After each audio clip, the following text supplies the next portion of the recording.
Assalamualaikum warahmatullahi wabarakatuh. Nama saya Yolanda Fatika, kelas 631C07, NIM 632302119, Prodi Akuntansi.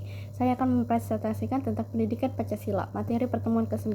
Etika pada umumnya dimengerti sebagai moral dan pemikiran filosofis mengenai segala sesuatu yang dianggap baik atau buruk dalam perilaku manusia. Etika lebih mengacu pada filsafat moral yang merupakan kajian kritis tentang baik dan buruk. Etika Pancasila diperlukan dalam kehidupan berbangsa dan bernegara karena berisi tuntutan nilai-nilai moral yang berperilaku. Pancasila sebagai sistem etika terkait dengan pemahaman atas kinerja baik dan buruk. Beberapa alasan yang mendasarinya adalah dekadasi moral di kalangan masyarakat, tentu menjadi generasi muda, maraknya peredaran narkoba, dan terjadi aksi terorisme yang mengatasnamakan agama, sehingga dapat merusak semangat toleransi dalam kehidupan antar umat beragama. Materi pertemuan ke-10. Pengembangan Pancasila sebagai sistem etika meliputi hal-hal berikut. 1. Menempatkan Pancasila sebagai sumber moral dan inspirasi bagi penentu sikap, tindakan, dan keputusan yang diambil setiap warga negara. 2. Menjadikan Pancasila sebagai pedoman bagi setiap warga negara sehingga memiliki orientasi yang jelas dalam tata pergaulan baik lokal, nasional, regional, maupun internasional. 3. Menjadi dasar analisis bagi berbagai kebijakan yang dibuat oleh penyelenggara negara sehingga tidak keluar dari semangat negara kebangsaan yang berjiwa Pancasialis. 4. Menjadi filter untuk penyaring pluralitas nilai yang berkembang dalam kehidupan masyarakat sebagai dampak globalisasi yang mempengaruhi pemikiran warga negara. Penerapan etika politik sepatutnya tetap menghargai hak-hak orang lain dan menghormati perbedaan sehingga kehidupan masyarakat dapat berjalan dengan harmonis tanpa adanya penyimpangan yang merugikan orang lain.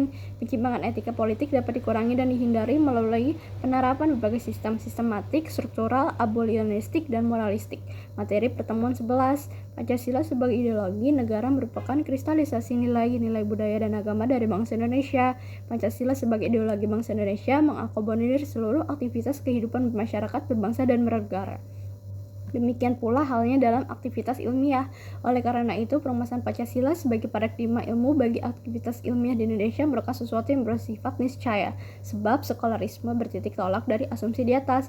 Maka dasar ideologi Pancasila berperan sebagai leading principle dalam kehidupan ilmiah berbangsa Indonesia.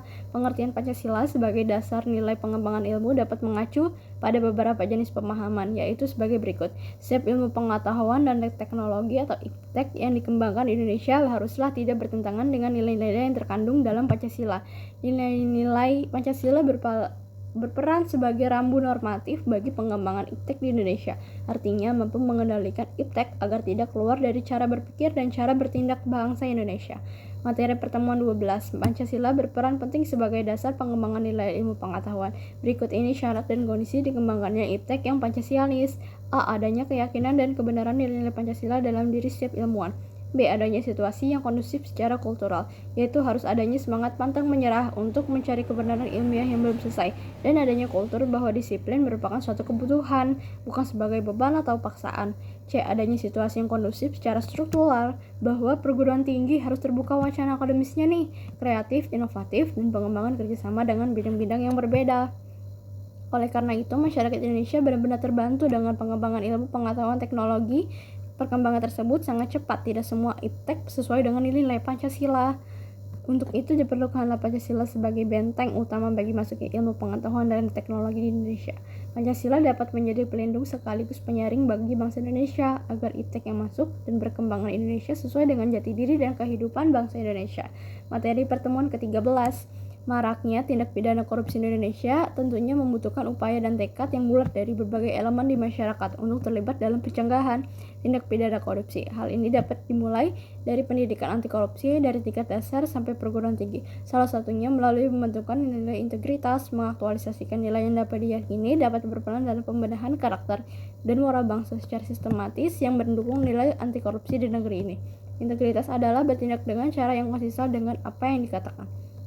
Nilai integritas merupakan kesatuan antara pola pikir, perasaan, ucapan, dan perilaku yang selaras dengan hati nurani dan norma yang berlaku.